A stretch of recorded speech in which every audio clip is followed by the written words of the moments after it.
కదా పోరా పారిపోరా నిన్నే ఈ క్షణం పెట్టిస్తాలే చాపకెక్కలే పోరా నువ్విగా పోరా.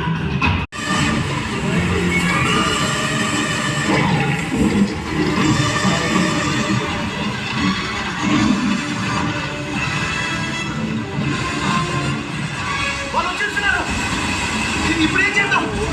చేయటానికి ఒకటే మిగిలింది. ఇంకేం మిగిలింది? ముందు చూస్తే శత్రువులు వెనకేమో వీళ్ళు. ఎక్కువ ఆలోచించుకుంటారు, మనం ఆలోచించాలి.